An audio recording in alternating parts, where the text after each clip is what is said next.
Hello, আসসালামু আলাইকুম viewers. আপনারা সবাই কেমন আছেন? আশা করি আপনারা সবাই ভালো আছেন। আজকে আমি খুবই মজাদার একটা নাস্তা বানাবো। এই নাস্তা বানানোর জন্য আমার লাগবে একটা ডিম, 1 কাপ চিনি, আর এখানে হচ্ছে 4 কাপ চালের গুঁড়া নিয়েছি আমি। সকাল সকাল এরকম নাস্তা বানিয়ে খেতে অনেক সুস্বাদু মজা লাগে।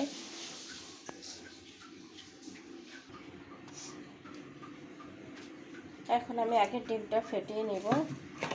ডিমটা ফাটানোর জন্য এখন একটা মিক্সিং বল নিয়ে নিয়েছি। ডিমটা আগে আমি ভেঙে নিচ্ছি। ডিমটা আমি ভেঙে নিয়েছি। এখন দিয়ে দিচ্ছি পরিমাণ মতো লবণ, আর ডিমটা আমি ফেটিয়ে নিচ্ছি।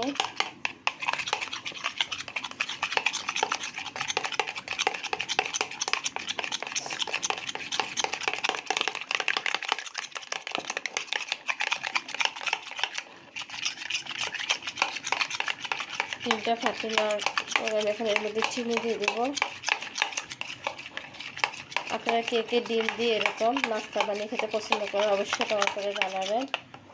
এখন এর মধ্যে দিয়ে দিচ্ছি আমি 1 কাপ পরিমাণ চিনি।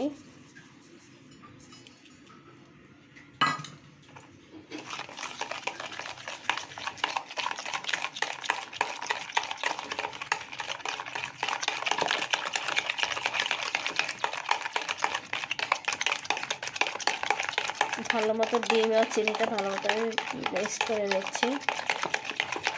দুটা দিয়েও করা যেত, কিন্তু আমি এটা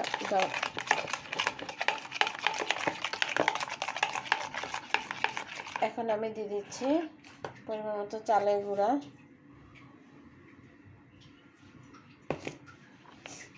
এটাকে ডিমে পিঠাও বলা যায়। একটা ডিম দিয়ে চালের গুঁড়া দিয়ে এরকম পিঠা বানিয়ে খেতে অনেক সুস্বাদু মজা হয়, খুবই ভালো লাগে খেতে। আরও সামান্য পরিমাণ চালের গুঁড়া দিয়ে দিচ্ছি। মোট 4 কাপ পরিমাণ চালের গুঁড়া দিয়েছি আমি এখানে। ভালো মতো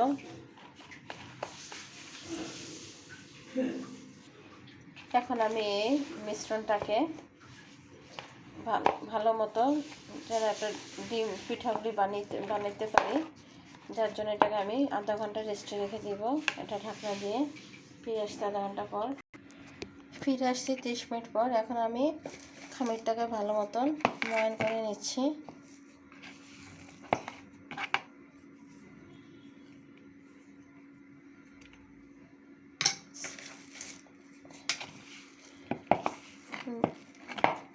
ডোটাকে ভালো মতো আমি ভালো মতো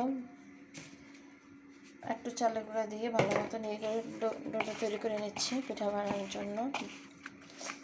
এরকম ডিমের পিঠাগুলি খেতে অনেক সুস্বাদু মজা হয়, বাচ্চারাও খেতে খুব পছন্দ করে। আপনারা বাসায় অবশ্যই বানাবেন। ভালো মতো ডোটা আমার তৈরি হয়ে গেছে। এখন এর থেকে আমি একটা লেচি 3টা লেচি কেটে নেব, 2টা লেচি কেটে নেব।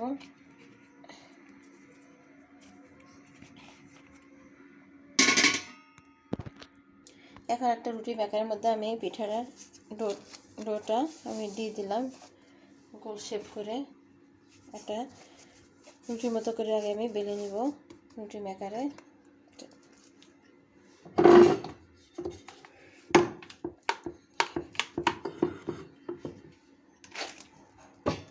খামিরটা দেখেন কি সুন্দর তৈরি হয়ে গেছে, কিন্তু পাতলা হয়ে গেছে বেশি এক সাইডে, আর এক সাইডে মোটা হয়ে গেছে। এটাকে আবার তৈরি করা হবে, ভালো মতো হয়নি।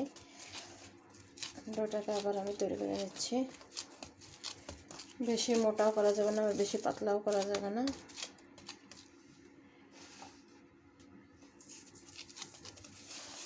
এখন আমি হালকা চাপ দিয়ে নেব, প্রেস করে।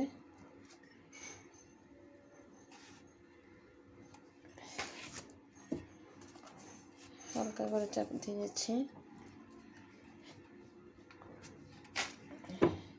এই যে এরকম মোটা রাখতে হবে।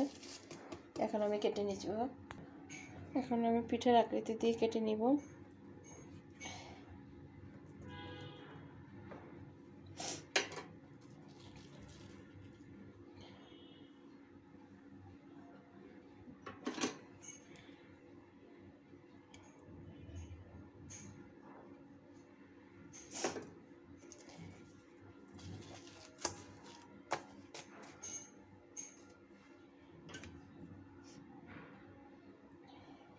আপনারা এক একজন এক রকম শেপ দিয়ে কাটতে পারেন, আমি নর্মাল শেপ দিয়ে কাটে নিলাম।